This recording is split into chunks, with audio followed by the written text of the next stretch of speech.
नमस्कार, आपण पाहताय कोकण वार्ता न्यूज. कोकण वार्ता न्यूज मध्ये आपलं सर्वांचं स्वागत. पाहुयात बातमी सविस्तरपणे.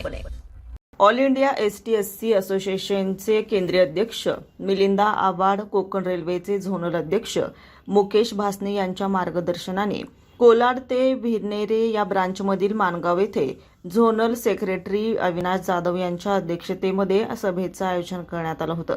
सभेसाठी कोकण रेल्वेचे रत्नागिरी रिजनचे अध्यक्ष मंदार पवार आणि कार्याध्यक्ष भीमराव कांबळे हे देखील उपस्थित होते. सभेमध्ये पुढील गोष्टींवर चर्चा झाली.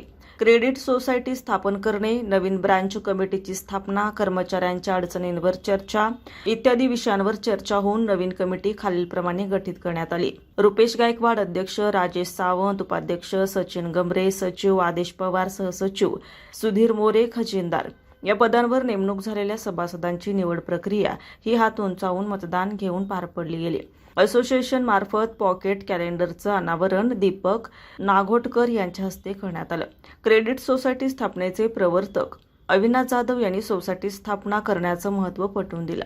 मीटिंगचे सूत्रसंचालन दीपक मोरे यांनी केलं, तर मिलिंद पवार यांनी योग्य मार्गदर्शन केलं. एका विशिष्ट पतसंस्थेमार्फत काही कर्मचाऱ्यांची फसवणूक झाली आहे, त्याबद्दल असोसिएशन मार्फत योग्य ती कारवाई वरिष्ठांच्या मार्गदर्शनाखाली करण्याचं ठरवलं. सर्व सभासद आनंदी आणि उत्साही होते. अशा पद्धतीने सभा खेळीमेळीच्या वातावरणात पार पडली. सचिन पवार, कोकण वार्ता न्यूज, माणगाव, रायगड. ताज्या बातम्या आणि नवनवीन घडामोडी पाहण्यासाठी आजच आमच्या कोकण वार्ता न्यूज चॅनलला लाईक करा, सबस्क्राईब करा आणि बेल आयकॉन प्रेस करा आणि पाहत रहा कोकण वार्ता न्यूज.